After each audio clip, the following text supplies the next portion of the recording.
For those of you that love talking about animals, from Sci News, Zarapelta nomatus, new armored dinosaur discovered in Mongolia. Paleontologists have discovered a new genus and species of ankylosaur that roamed what is now the Gobi Desert in Mongolia during the Upper Cretaceous, between 100.5 and 66 million years ago. And now, from prehistoric to present, my name is Ethan. Welcome to Creature Guide Live Prehistoric News.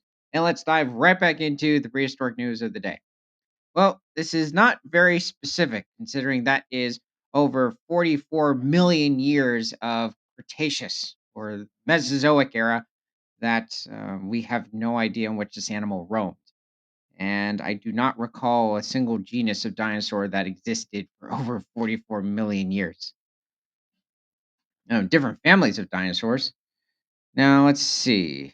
By the sound of it, this sounds like a nodosaur species, but it could be an ankylosaur. The new dinosaur's names are Peltanomatus. It belongs to Ankylosauridae, a family of herbivorous dinosaurs with armored plates on their back. Okay, so this chunkster is an ankylosaur and not a nodosaur. Nodosaurs also tend to have very more of a slender sort of a skull shape, as well as just their overall body. They weren't as robust and heavily built as the ankylosaurs. They also had much less roundish or smooth osteoderm armor. Excuse me. So let's take a deeper look. The genus name Zarapelta is a combination of the Mongolian and Greek words for hedgehog and shield. Well, you know what? I'm actually surprised. I really thought that it didn't hit me that there wasn't a Hedgehog. yeah, but they're in armored to an extent, but just not. Hedgehogs are armored. Yeah, but it's by keratin. Um, Technically, you would say even these animals would have had an extra layer of keratin covering their osteoderms, just like with animals such as Triceratops and keratin covering their horns. I still can't get past hedgehog. Yeah, I mean, might have helped with his speed. Anyway, in reference to its spiky appearance. The species name Nomadis honors the Mongolian company Nomadic Expeditions, which has facilitated paleontological fieldwork in the Gobi Desert for almost 2 decades. Oh, I actually thought it was going to refer to that instance back in the 1930s when New York paleontologist Roy Chapman Andrews had a huge expedition in the Gobi Desert. I don't remember. There were somewhere between like 100 and 120 camels that were used for the expedition, carrying gasoline, food. I don't remember how many gallons of water, but for the expedition that's in which I believe Velociraptor and Protoceratops was discovered during it, as well as possibly the large rhino Paraceratherium, as well as possibly a Asian species of Dinotherium, so relative of mammoths and mastodons. But this is in the past. Well, okay, this is an older article, so it's back in the 90s. They found a relative of a mastodon in the desert. Oh, yeah. I think it might have been somewhere else, but you have to remember that at certain times in different regions, even the desert areas of today would have been quite lush in different instances. Despite certain documentaries portraying areas where large animals would have existed as just deserts and not any vegetation available, which, if it was like that, you couldn't have had those creatures living there. It's hard enough for a sandfish to eke a living. And a sandfish is a small reptile in the Sahara Desert, which is able to kind of, you could say, somewhat swim through the sand. It's just looking for insects. A little adorable guy. Anyway, Zarapelta nomatus' skull that is missing the front of the snout was uncovered from the Upper Cretaceous Barungoit Formation of Mongolia in 2000. Oh, okay, so we've had it for some time, but it showed up relatively recently. It actually has happened many times where the front of the snout of different species of dinosaurs was missing. It's not just dinosaurs, though, even certain species of amphibian from the early Permian period, so over 285 million years ago. So I'm just guessing maybe something bit the snout of the ankylosaur, which, depending on when it existed in Mongolia, which we really don't know, um, there were a couple of carnivores that were capable of doing so. Well, okay, I'd say one for sure. That is Tarbosaurus, a large tyrannosaur. Okay, so but that was about 70 million years ago. Like some of the other ankylosaurs from the Gobi Desert, the top of its skull was bumpy and spiky, and at the back of its skull there are distinctive horns with a prominent ridge along the top. That is interesting considering, well, no, you can see this characteristic in different species of ankylosaurs where it's somewhat spiky. This wasn't hitting me. I was thinking of like the four horns along the back of its skull, like right here, over here, and here, and right here. But this is very unique. This is more of a nodosaur trait, which is still quite remarkable. But let's take a look at some other creatures that lived in Mongolia during the late Cretaceous. So we have Velociraptor mongoliensis. And this is a very lightly built species of dromaeosaur.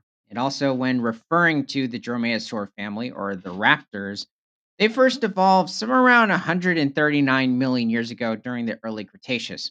And it wasn't long after they evolved that they would become enormous, like reaching their largest size with Utahraptor. And then it wouldn't be until about 70 million years ago in Mongolia with Velociraptor.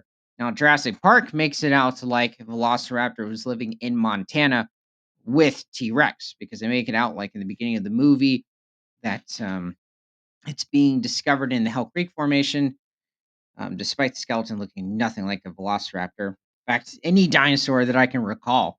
But um, there's no evidence for velociraptor existing within Montana. And after somewhere around 69 million years ago, velociraptor seems to have disappeared from the fossil record. There have been somewhere around 12 velociraptor specimens that have been discovered. And when it comes to the skulls, that I am not sure of. Many have been quite fragmented, but Velociraptor could reach a length of somewhere around 6 feet, or a little under 2 meters, and reach around 30 pounds. It was about the weight of a coyote. And a very lethal. Many people have compared this animal with a turkey. Turkeys are friendly compared to this little terror. This would be a problem despite its small size. It's a huge debate as to whether or not this animal would have hunted in packs, considering we have only found Velociraptor by itself. However, there is evidence for Velociraptor hunting prey much larger than itself, especially Protoceratops, because we have an intact specimen of a Velociraptor on the back of a Protoceratops. Wait a second, is it still on the back? I think the one of the sickle claws was aiming towards the neck, but the Protoceratops had its beak gripped onto the Velociraptor's forelimb, and then it seems like a sand dune buried them alive. Protoceratops. Not to be confused with other ceratopsians. So Protoceratops is a relative of Triceratops. These are both ceratopsians, but it does belong to a different family of the ceratopsians. It weighed somewhere around 300 pounds. So it I was only remember that because you've been talking about it so much recently. I'm a somewhat Protoceratops. I think it's because we've been bumping into a lot of the small um, ceratopsian species, so reaching around 5, 6 feet in length. Some of them a little over a foot. But Velociraptor, it definitely was a hunter, but it's just a big question to whether or not hunted in packs. Now, it's also a bit of a question as to whether or not it had feathers, but looking at how closely related they are to the Microraptorans, which are members of the Dromaeosaur family and have been preserved with feathers, it's very possible that, or likely, Velociraptor had feathers. Um, let's see. So let's head back into the article. Okay. So now the skull is part of the collections of the Mongolian Paleontological Center in Ulaanbaatar. The elaborate and distinctive ornamentation on the skulls of Zarapeltonomatus and other Mongolian ankylosaurs may have evolved as a way to show off to members of the opposite sex. That's very possible. The problem I have with that theory when it comes to animals like this Sarapelta, that's okay. Before I continue, this is not a bad skull, but it's unfortunate it's missing the snout. Oh, that's better. Anyway, the problem is that the eyes of Ankylosaurus they're faced out to the side, but it's more of that. It seems with animals like the Ankylosaurs that they didn't have very good vision. So when looking at those small spikes, also we don't know how large they would be. Part of me just finds it hard to see the females if they have a poor sense of eyesight. Um, it's hard to see that those spikes would be attracting them. It maybe would just be the overall presence of the male in general. So let's keep going. What's that said? 10 centimeters. It's not a small skull. It has been long thought that other kinds of dinosaurs, like the crested hadrosaurs or ceratopsians with their horns and frills, use these ornaments during sexual displays, but the idea hasn't been applied to ankylosaurs. Well, some hadrosaurs, so the duckbill dinosaurs. Actually, let's take a look. One right here. The good old Saurolophus. Now, the problem with Saurolophus is that it looks like it had a very small crest on the top of its head. And I think it's a um, I'm not too sure about the overall eyesight when it comes to these larger hadrosaurs. I think or it was somewhat better than the ankylosaurs, but um, I just think with the small crest, I don't think it would play too much of a role. However, certain species of hadrosaur would have had much larger crests compared to their body size, and it would make much more sense that they would use those for display. And then the ceratopsians, so like Triceratops, they had immense skulls. So it would also make more sense that they would use them for display as well. It's just hard to see the ankylosaurs and even certain hadrosaurs like Saurolophus using their small little crests or horns for attracting mates. So this is a species of Mongolian duck-billed dinosaur that existed in the country. Wait, I have a question. Were they at one point saying that they could make noise out of those things? Well, it was that the way air would pass through, and then as well as the vocal cords, it would come out as a bit of like a deep, somewhat trumpet. So Um, is that still the oh yeah, ex oh yeah, it's definitely the Okay. theory, I especially for animals like Parasaurolophus, other members of the Saurolophid family of duck-billed dinosaurs. There have been over 15, actually, I think 18 different skulls of Saurolophus have been discovered. Now, there is one species that was discovered over in Alberta, which is much smaller compared to the Mongolian species. I believe that the Canadian species only reached somewhere around 3 to 4 tons. So it's a medium sized hadrosaur. But this animal was one of the largest, reaching the size of Shantungosaurus, which is at the moment, the largest known species of hadrosaur, like reaching over 15 tons. So dwarfing animals like T Rex, though it didn't coexist with T Rex. And yes, this is the size of the skull of the large Saurolophus species. So we're looking at an herbivore that could reach over 45 feet in length and probably weighs somewhere around 12 tons. So it was an herbivore that was probably having to feed on over uh, 1,100 pounds of food a day. And that's just one individual and not a whole herd of these animals. There might have been as many as 20 in a single herd. And that's not including the other large herbivores within the region. So let's keep going. In addition to naming the new ankylosaur Zarapelta nomatus, this study also re examined previously named ankylosaurs from Mongolia and found support for resurrecting a species that has been discarded by earlier studies. Sometimes, researchers might determine that two species names represent only one actual species.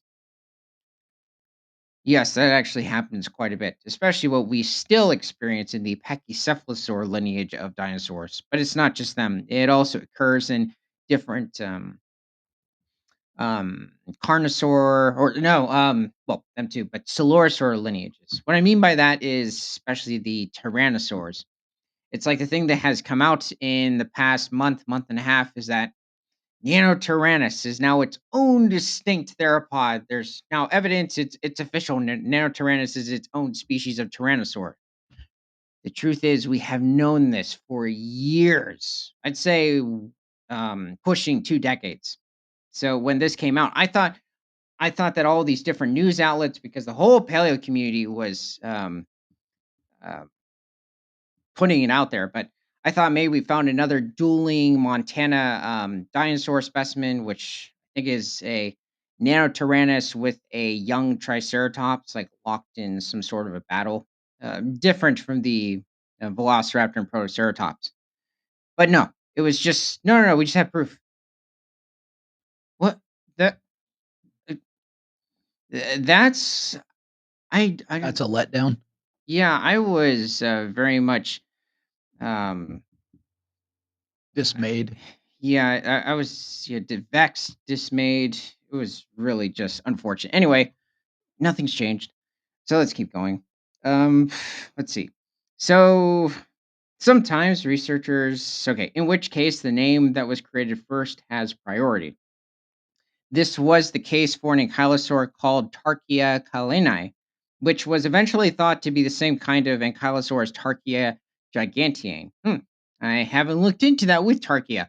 Tarkia is a species of ankylosaur that lived in Mongolia around 71 million years ago. And it coexisted with large tyrannosaurs like Tarbosaurus, and it coexisted with Saurolophus as well.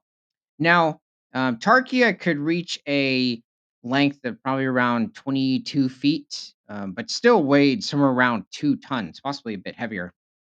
It was very closely related to the North American ankylosaurs, which wouldn't evolve for another 2 or 3 million years over in North America. So let's see. Oh, so let's take a look at someone else. So this is a large species of Titanosaur from Mongolia, and it existed within the region about 71 million years ago. It's a decent drawing, but I have to say, what is going on here? We've got, and this we got the stubbiest legs of any species of any depiction of a sauropod I've ever seen. Even those older, like what, early 1900s. Okay, let's just put him with that category of like Brontosaurus. Or was it, no, it was Diplodocus. At the point where they had it where you would need to dig a trench for the animal to walk on land. It was that was a quite that was a very odd theory. After we already had evidence that dinosaurs wouldn't need that type of a, or wouldn't walk in that way. So like a crocodile. Anyway, yeah, he's inbred. And he has 4 toes here. That should only be three. He should also have a thumb claw sticking out. So unless he was kidnapped by like some Middle Eastern carnosaur and they declawed him, uh yeah, he's, let's go to another picture. Ugly individual. So this is somewhat better. So Nemectosaurus is a member of the Titanosaur lineage of dinosaurs, which first evolved a little over 145 million years ago during possibly the very end of the Jurassic period. And this animal could reach over 75 feet in length and reach over 45 tons.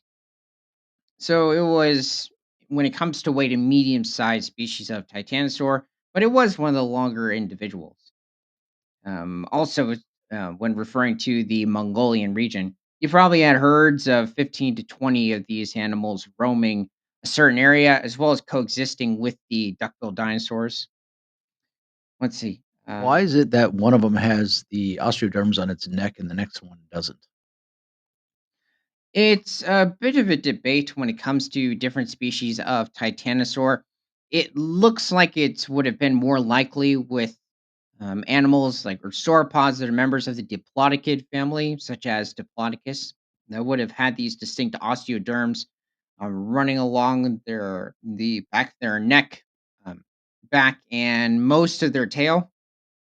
With the Titanosaurs, however, it's a huge debate, and there's not a whole lot of evidence for this to have occurred. I believe, it's also due to the skin impressions that we have found of the Diplodocid family that pushes the hypothesis further. So, this instance, so this is just a snapshot of prehistoric planet, and here you have not Saurolophus, but a relative. All these duck-billed dinosaurs, despite looking like Edmontosaurus, they're actually Barsboldia, which is a like 36-foot long herbivore and could probably reach somewhere around 7 to 8 tons. And then here you have the Nemectosaurus. Now, unless it wasn't hitting me, and Nemectosaurus is a very stubby, um, shaped sauropods, these seem to be a bit off. I believe this pterosaur over here has still been unidentified, but there have been specimens of supposedly some large as dark a pterosaur that have been discovered in Mongolia. Okay. But new information from recent dinosaur discoveries, including this study, suggests that Tarkia kyllini might be a separate species after all, so the name has been brought back into use. So let's see. Now, when it comes to this armor, the reason why I think that this specific individual, Zara Pelta, lived towards the end of the late Cretaceous is that I can't think of another predator outside of Tarbosaurus which would give it the need for this type of armor. And we don't know the size of this animal. They're looking at the length of the skull that it was giving us. I'm going to guess this animal was at least 22 to 25 feet in length, and I'm probably weighing over 3 tons. So, um, Tarbosaurus is basically the T Rex of Mongolia. So, he could reach a length of over 35 feet and weigh somewhere around 4 to 5 tons. I might be actually underestimating there and thinking of like some North American Tyrannosaur species. So let's push it up to around 6.5 tons. And it would just make sense for this animal to have needed all that armor for something that has a bite force close to T Rex. So let me know what your favorite species of armored dinosaur is. And from prehistoric to present, my name is Ethan. This is Creature Guide Live Daily News. Remember to like, comment, subscribe if you love talking about animals, and share this show with everyone you know, because nothing is better than all animals all the time.